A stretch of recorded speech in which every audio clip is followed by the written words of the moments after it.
MCC को बारेमा छलफल कांग्रेस र एमाले गर्नै पर्दैन। यी दुवैजना इन्डो अमेरिकन एजेन्टहरू हुन्। जसरी पनि पास गर्नुपर्छ भन्दै यिनीहरू लागेका छन्, तर कुनै हालतमा पास हुँदैन।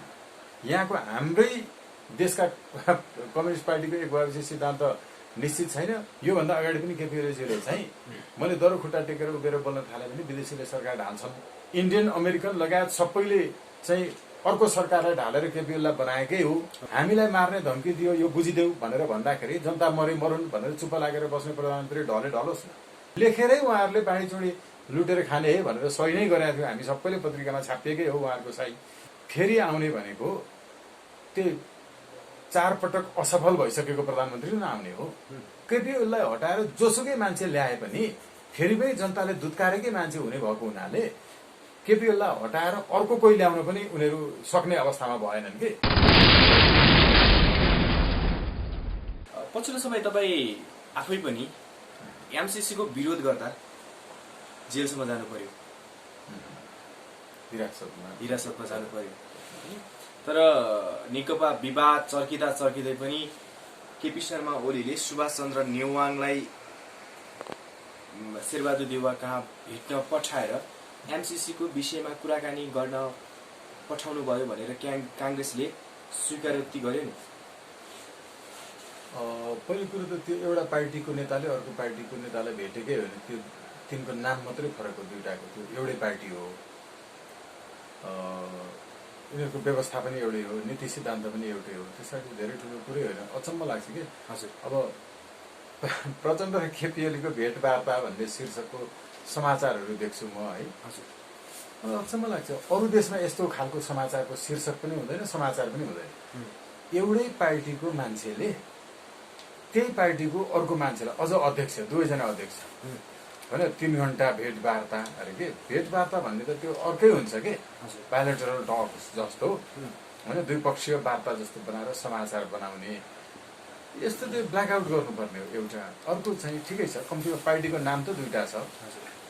यसमा चाहिँ यिनीहरूले यो एमसीसी को बारेमा छलफल कांग्रेस र एमाले गर्नै पर्दैन। यी दुवैजना इन्डो अमेरिकन एजेन्टहरू हुन्। भनेपछि जसरी पनि पास गर्नुपर्छ भन्ने नै लागेको छ नि त यिनीहरू त। जसरी पनि पास गर्नुपर्छ भन्दै यिनीहरू लागेका छन्, तर कुनै हालतमा पास हुँदैन। पास भनेको चाहिँ संसदमा पास भनेर पास हुने होइन। पास हुनलाई चाहिँ व्यवहारमै त्यो लागू हुनुपर्छ नि त, कार्यान्वयन हुनुपर्छ। तपाईँको चाहिँ एमसीसी पास गरेको भोलिपल्टदेखि गाउँ गाउँमा पुग्ने सांसदहरूलाई भौतिक रूपमा सामाजिक बहिष्कारका कार्यक्रमहरू हुनेछन्। जहाँ एमसीसी कार्यान्वयन गर्न कार्यालयहरू खुल्नेछन् त्यहाँ ती कार्यालयहरू विरुद्धमा सिधै आक्रमण हुनेछन्। एमसीसी को कर्मचारी हो रे यो भनेर समाजमा देखिने बित्तिकै त्यो माथि आक्रमणहरू हुनेछन्। त्यसो भएको हुनाले यो त पास हुने त व्यवहारमा पो पास हुनुपर्छ त होइन। यो पास पहिलो कुरा संसदबाटै पास हुँदैन। हामीले अमेरिकनहरूलाई लेखेर दिइसकेका छौँ, डोनाल्ड ट्रम्पले पढिसकेका छन् होइन। त्यसको रेसिप्रोकल हामीलाई चाहिँ तपाईँको रिप्लाईहरू आएका छन्। अर्को चाहिँ एमसीसी को विषयमा छलफल गर्न लागेको भनेर उहाँले भने पनि वास्तवमा उहाँहरूले आन्तरिक सत्ता समीकरणका लागि गर्न खोजेको होला, यो लाग्छ मलाई। तर यति बेला संसद स्थगित गर्नु हुन्थेन, जसरी पनि एमसीसी पास गर्नु पर्थ्यो भन्ने कुरा त उठेछ नि। एकदमै संसद अधिवेशनको सुरुवात र अन्त्य गर्ने हाम्रो संवैधानिक व्यवस्था के हो भने सरकारको सिफारिसमा राष्ट्रपतिले संसदको अधिवेशन बोलाउने र सरकारकै सिफारिसमा राष्ट्रपतिले संसदको अधिवेशन अन्त्य भएको घोषणा गर्ने संविधानमा लेखिएको छ। संविधानमा तपाईँको चाहिँ प्रतिपक्षी दलका नेता अर्थात् आफ्नै सत्तारूढ दलका नेतालाई पनि कसैलाई स्थायी समितिका चाहिँ मान्छेहरूलाई पनि सोधेर जानकारी दिएर गर्नुपर्ने भन्ने लेखिएको त छैन। तर पनि विश्वको अभ्यास के हो भने कम्तीमा संसदको प्रमुख भनेको त सभामुख हो नि, राष्ट्रिय सभाको अध्यक्ष हो नि। त्यो सभामुख र राष्ट्रिय सभाको अध्यक्ष त्यसै गरिकन आफ्नै संसद सचिवालय समेतलाई आफ्नो चाहिँ संसदीय दललाई जानकारी दिएर छलफल गरेर प्रतिपक्षीको पनि तपाईँको एक हिसाबले नैतिक रूपमा चाहिँ सहमति वा जानकारी दिएर लिएर गर्नुपर्ने विश्वको अभ्यास हो। यद्यपि संविधानमा चाहिँ जहाँ जहाँ संसदीय व्यवस्था छ ती देशहरूमा यो सरकारले नै सिफारिस गरेर अनि राष्ट्राध्यक्षले अन्त्य र आह्वान गर्ने व्यवस्था हुँदै हो। तर संसदीय व्यवस्था भनेको के हो? संसदीय व्यवस्थाको प्रधानमन्त्री भनेको सरकारले कसरी निर्णय लिन्छ? उसले आफैले एकल निर्णय गर्ने होइन। एकल निर्णय गर्न पाउने अधिकार चाहिँ सामान्यतया राष्ट्रपतीय प्रणालीमा हुन्छ। नेपालको राष्ट्रपतीय प्रणाली होइन। नेपालको प्रणाली भनेको मिक्स्ड तपाईँको फ्रेन्च मोडेल हो, जहाँ अलिकति तपाईँको चाहिँ अमेरिकन सिस्टम र अलिकति चाहिँ बेलायती सिस्टमको मिक्स्ड। यो संविधान निर्माण हुँदाका बखत पनि सबैलाई जनताले यसमा त्यति बेला धेरै छलफलहरू हुन्थ्यो, त्यो बेला बुझेका थिए। अब संसदीय व्यवस्थाको सरकारले भनेको प्रधानमन्त्रीले निर्णय कसरी लिन्छ? एउटा ऊ संसदबाट मात्रै प्रधानमन्त्री भएको होइन। प्रधानमन्त्री हुने पहिलो योग्यता भनेको संसदीय दलको नेता हुनुपर्छ। जुन दलबाट निर्वाचित हो नि त्यो पार्टीको संसदीय दलको नेता नभइकन प्रधानमन्त्रीमा नियुक्त हुन पाउँदैन। हेर्नुहोस् है, पहिलो चरणमा हुने प्रधानमन्त्रीको निर्वाचनमा त्यसैलाई राष्ट्रपतिले नियुक्त गर्ने हो। अब संसदीय दलको नेताको हैसियतले पहिला आफ्नो संसदीय दलबाट निर्णय भएपछि संसदीय दलमा प्रधानमन्त्री संसदीय दलबाट नियन्त्रित हुन्छन्, निर्देशित हुन्छन्। उनले लिने निर्णय उनको संसदीय दलको निर्णय हो। हेर्नुहोस्, संसदीय दलले नियन्त्रण गर्छ संसदीय व्यवस्थामा, त्यो निरङ्कुश हुँदैन। संसदीय दल बनाएकै त्यही हो। आफ्नो संसदीय दलको नेतालाई संसदीय दलले निर्णय गर्छ। संसदीय दलले फलानुलाई बोल्न नदिने भन्यो भने त्यो सांसदले बोल्न पाउँदैन। संसदीय दलले फलानुलाई मात्रै प्रस्ताव गर्न दिने भन्यो भने उसैले गर्ने हो। संसदीय दलको नेताको हैसियतमा भएको प्रधानमन्त्रीले संसदीय दलले गरेको निर्णय बमोजिम काम गर्नुपर्छ। यो संसदीय व्यवस्थाको विश्वव्यापी मान्यता हो। तर हाम्रो प्रधानमन्त्री के गर्छन्? न संसदीय दलको निर्णय छ, न आफ्नै पार्टीको केन्द्रीय समितिको निर्णय छ, न संसदको निर्णय छ। संसदको पनि, संसदीय दलको पनि अनि आफ्नो पार्टीको केन्द्रीय समितिको पनि निर्णय छैन। यो कसैको निर्देशनमा सञ्चालित छैनन्। यो कसैको निर्णय बमोजिम सञ्चालित छैनन् भने उनी कोबाट सञ्चालित छन्? उनी विदेशीबाट सञ्चालित छन्। नेपालभित्र जोबाट सञ्चालित हुनु पर्थ्यो संसदीय दलको परम्परामा प्रधानमन्त्रीले उहाँ यो तीनै कुराबाट सञ्चालित हुनुहुन्न। आफैले पनि बोल्नु भएको छ कि भारतीय दलाल हुन् केपी शर्मा ओली भनेर। एकदमै स्पष्टै कसरी? यसमा कुनै तपाईँको प्रमाणै जरुरी छैन होइन। अहिलेसम्म स्थापित महाकाली सन्धि गर्नेको केपी शर्मा ओली संयोजक। अब हेर्नुहोस् त, यति बेला अब नेपाली जनताले अरू अन्य कुनै प्रमाण खोज्नुपर्छ? पर्दैन। तर आफै तिनले मैले काम गर्न खोज्दा भारतले हस्तक्षेप गर्यो भनेर त बोले हो नि। अनि मैले काम गर्न खोज्दाखेरि भारतले हस्तक्षेप गर्यो भनेर भन्ने मान्छेले इन्डियाले वा अरू कुनै देशले हस्तक्षेप नगर्ने व्यवस्था नेपालमा चाहिन्छ भनेर किन नभनेका होलान्? थाहा छैन होला। अहिले त चिनिया राजदूत पनि नेताहरूलाई भेट्न दगुरे छन्। यान्सी होइन, नेपालीहरूले कान्छी भन्छन्। कान्छी नै चाहिँ तपाईँको राजदूत पनि हुनुहोला उहाँ होइन। ब्युटिफुल लेडी एम्बेसडर उहाँले चाहिँ जुन सक्रियता देखाउनु भयो त्यो सक्रियता पूर्व नै तपाईँलाई राम्रोसँग थाहा छ नेपालमा नेकपा माओवादी र नेकपा एमाले दुईटा नै आफ्नो गाइडिङ प्रिन्सिपल, आफ्नो तपाईँको चाहिँ आधारभूत सिद्धान्त, निर्देशक सिद्धान्त पार्टीहरूको के हुने, मूल चाहिँ दार्शनिक सिद्धान्त के हुने भनेर निश्चित नगरिसकेको अवस्थामा, दुईटा मिलेपछि संयुक्त महाधिवेशन नभएको अवस्थामा, दुईटाको एउटै सिद्धान्त के हो भनेर निश्चित नभएको अवस्थामा योभन्दा पहिला चिनिया कम्युनिस्ट पार्टीका 45 जना मान्छे आएर नेपालमा हायत होटेलमा 3 दिनको भयंकर ठूलो सम्मेलन गरेर अनि नेपाल कम्युनिस्ट पार्टी र चिनिया कम्युनिस्ट पार्टीको बीचमा सैद्धान्तिक ऐक्यताका लागि ठूलो सम्मेलन भएको यहाँलाई थाहा छ। अहिले पनि चीनबाट कम्युनिस्टहरूले नेपालका कम्युनिस्ट नेकपाका कार्यकर्ताहरूलाई प्रशिक्षण गर्ने भन्ने कुरा पनि उठाएको छ। मैले यो मैले अघि जोडिरहेको थिएँ। अहिले सबैले एकचोटि रिकल गर्न, पुनः स्मरण गर्न सक्नुहुन्छ कि चिनिया कम्युनिस्ट पार्टीका मान्छेहरू आएर नेपाल कम्युनिस्ट पार्टी र चिनिया कम्युनिस्ट पार्टी बीचमा भगिनी संगठन स्थापना गर्न र दुवैको सैद्धान्तिक ऐक्यता कायम गर्न, हेर्नुहोस् है, युनिफर्मिटी कायम गर्नका लागि नेपालमा नेपाली कम्युनिस्ट नेताहरूलाई प्रशिक्षण दिने जुन कार्यक्रम भएको थियो, मैले त्यो बेलामा पनि तपाईँको च्यानलमा पनि बोलेको छु है, त्यो बेलामा पनि भनेको थिएँ नेपालकै कम्युनिस्ट पार्टीहरू दुईटा मिलेपछिको सिद्धान्त के हुने भन्ने अहिले पनि निश्चित भएको छैन। हेर्नुहोस् है, हाम्रो निश्चित नभइकन हाम्रो कम्युनिस्ट नेपाल देशको कम्युनिस्ट पार्टी र चीन देशको कम्युनिस्ट पार्टीको सैद्धान्तिक एकताका लागि भएको कार्यक्रममा के भयो होला भने अब चिनियाहरूले यहाँ जे इनपुट दिए नेपालको कम्युनिस्ट पार्टीको त्यही हुने हो। अब अहिलेको समयमा हामीले त्यो 18औं शताब्दीकै चाहिँ मार्क्सको सिद्धान्त, माओको सिद्धान्त होइन, तपाईँको चाहिँ लेनिनको सिद्धान्तबाट नेपाल चल्न सक्छ कि सक्दैन होला, जो आउटडेटेड एउटा चाहिँ मेडिसिन हो, त्यति बेलाको समयमा त्यसले काम गरेको थियो होइन। सबै सिद्धान्तका आफ्ना आफ्ना समय हुन्छन्। यसैले गर्दाखेरि यो त जगजाहेरै छ नि, प्रष्टै छ नि। यहाँको हाम्रै देशका कम्युनिस्ट पार्टीको एक भएपछि सिद्धान्त निश्चित छैन, त्यो पूर्व नै उसले हाम्रो र उनीहरूको सैद्धान्तिक एकता के हुन सक्छ भनेर प्रशिक्षण दियो भने उनले जे भन्छन् त्यही हुन्छ यहाँको पनि। त्यो भएको हुनाले यो चाहिँ मुलुकका लागि एकदम गम्भीर विषय हो। अहिले पछिल्लो समय आएर चिनिया राजदूतले नेपालको नेताहरूलाई जसरी भेट्ने सक्रियता बढाउनु भएको छ, यस पछाडिको रहस्य चाहिँ के हो? अघि मैले जो भनिरहेको थिएँ, हजुर, कम्युनिस्ट पार्टीको अहिले अरू कुनै व्याख्या विश्लेषण छलफल किन गर्न जरुरी छैन भने यो पूर्व नै चिनिया कम्युनिस्ट पार्टी र नेपालको कम्युनिस्ट पार्टी चाहिँ सैद्धान्तिक रूपमा एउटै हो र त्यो चिनिया कम्युनिस्ट पार्टीको नेपालको कम्युनिस्ट पार्टी चाहिँ उसैको नीति अनुसार चल्ने हो भन्ने कुरो त यस पूर्वको आयातमा भएको प्रशिक्षणले नै प्रष्ट गर्यो। हेर्नुहोस्, यो एकदमै गम्भीर विषय थियो।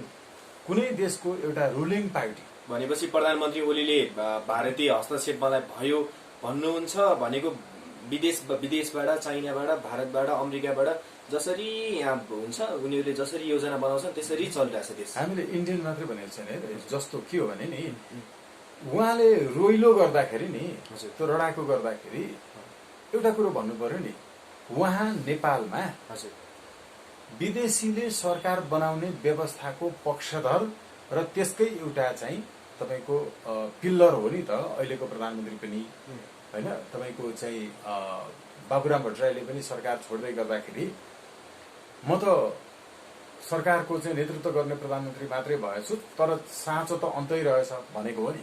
योभन्दा अगाडि पनि केपी ओलीजीले चाहिँ मैले दरो खुट्टा टेकेर उभिएर बोल्न थाले भने विदेशीले सरकार ढाल्छन्, ढाले पनि बोल्न छोड्दिन भनेको हो नि। अहिले पनि सरकार विदेशीले ढाल्दिन लागे भनेर भनेको बेलामा उहाँले नेपाली जनतालाई के भन्नु पर्यो भने यो व्यवस्था भनेकै नेपालमा अहिले जुन छ यो विदेशीले सरकार ढाल्ने र बनाउने हो, नेपाली जनताले आफ्नो सरकार आफै ढाल्ने र बनाउने होइन। तबसम्म नेपाली जनताले आफ्नो सरकार आफै ढाल्न र बनाउन सक्दैनन् जबसम्म जम्मा देशभरिका मान्छेले 51% जसलाई दिन्छन् उसले सरकार बनाउनु पर्छ। सांसदको बहुसिट ल्याउनेले सांसदले सरकार बनाउने होइन, जनताको डाइरेक्ट भोटबाट हुनुपर्छ भनेर केपी ओलीज्यू किन भन्नुहुन्न? यो व्यवस्था टिकाइरहने उहाँ आफै यसको मूल मान्छे। हिजो इन्डियन अमेरिकन लगायत सबैले चाहिँ अर्को सरकारलाई ढालेर केपी ओलीलाई बनाएकै हो। त्यसपछि फेरि इन्डियन अमेरिकन लगायत नै मिलेर प्रचण्डले केपी ओलीलाई ढालेकै हो। फेरि आज पनि उहाँ आफै विदेशीले सरकार ढाल्ने व्यवस्था राखी छोड्नुपर्छ भनेर भन्ने नयाँ पुस्तालाई अब यस्तो हुँदैन, यो अति भइसक्यो। जनता आफैले सरकार बनाउने 51%ले 49% विपक्षमा रहने, द्विदलीय प्रणाली, right to recall, right to reject भएको उन्नत लोकतन्त्र, प्रत्यक्ष प्रजातन्त्र हुनुपर्छ।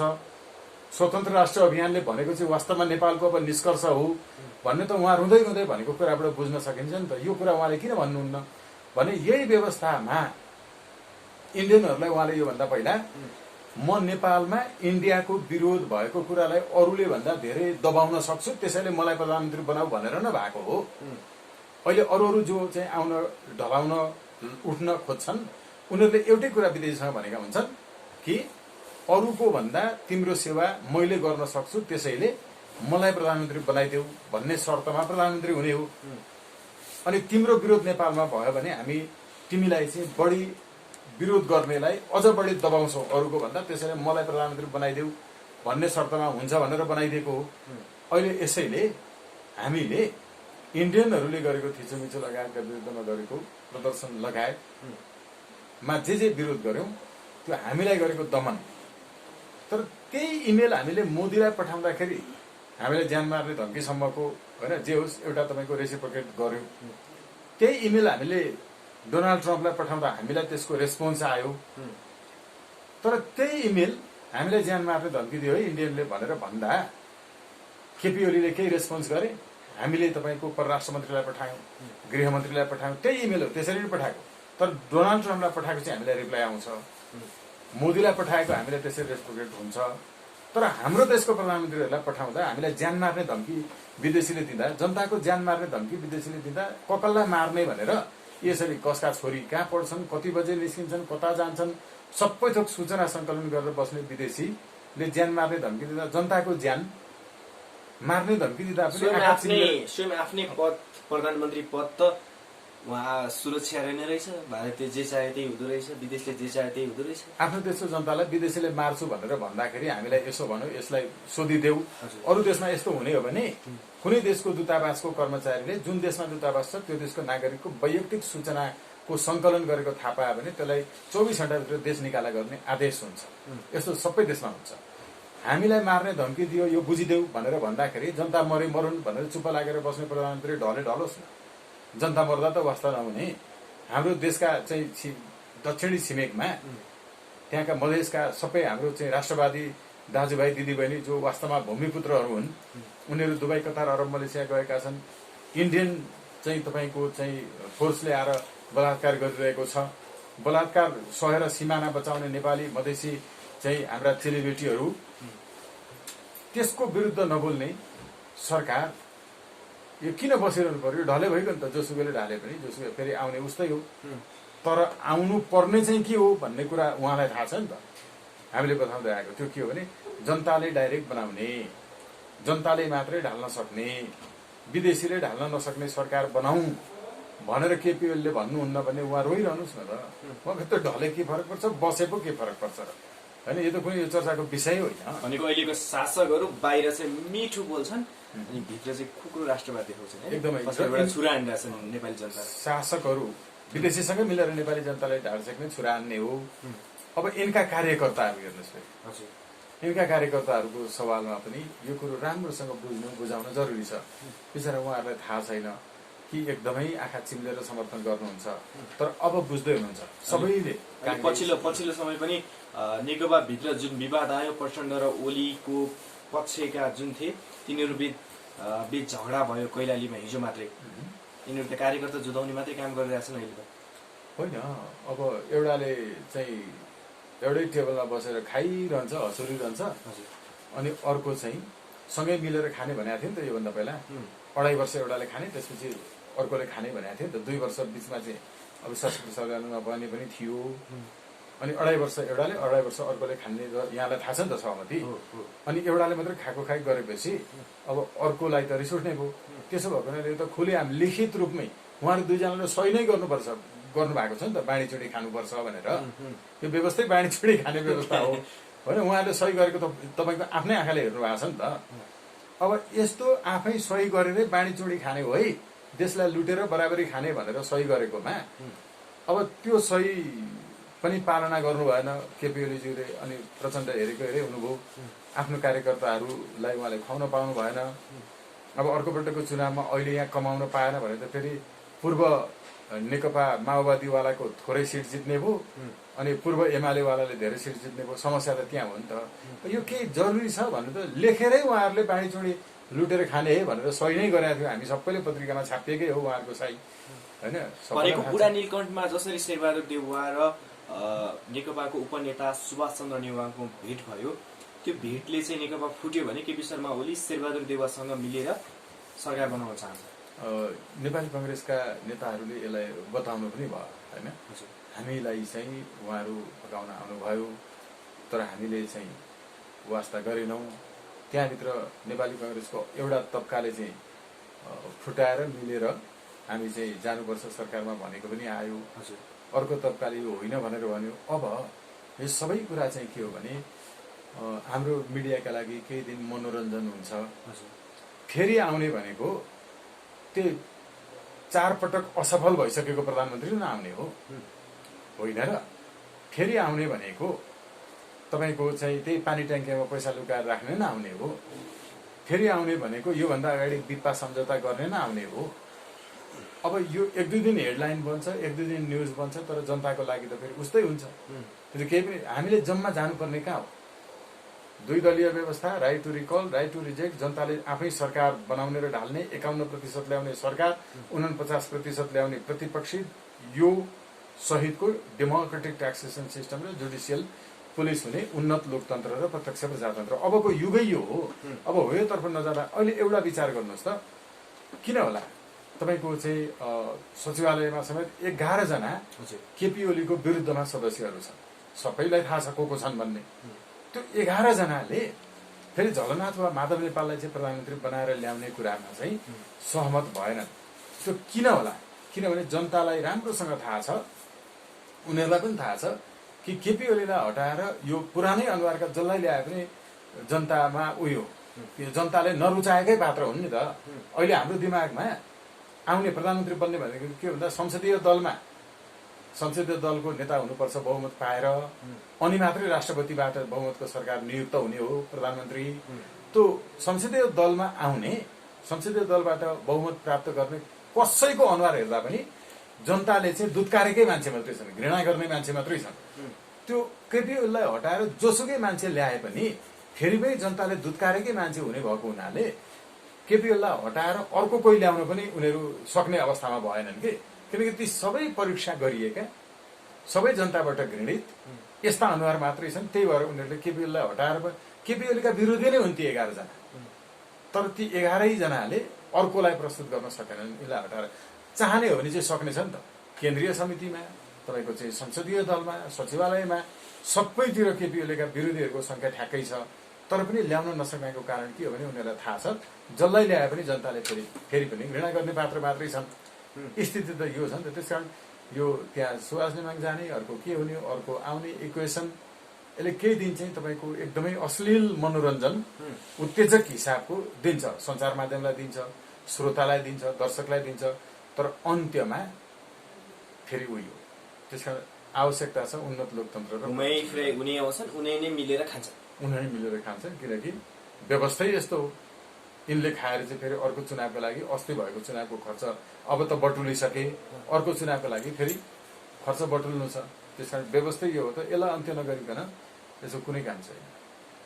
नयाँ नयाँ भिडियोहरू हेर्नका लागि हाम्रो च्यानललाई सब्स्क्राइब गरिदिनुहोला, साथै छेउमा रहेको बेल आइकनलाई पनि दबाइदिनुहोला।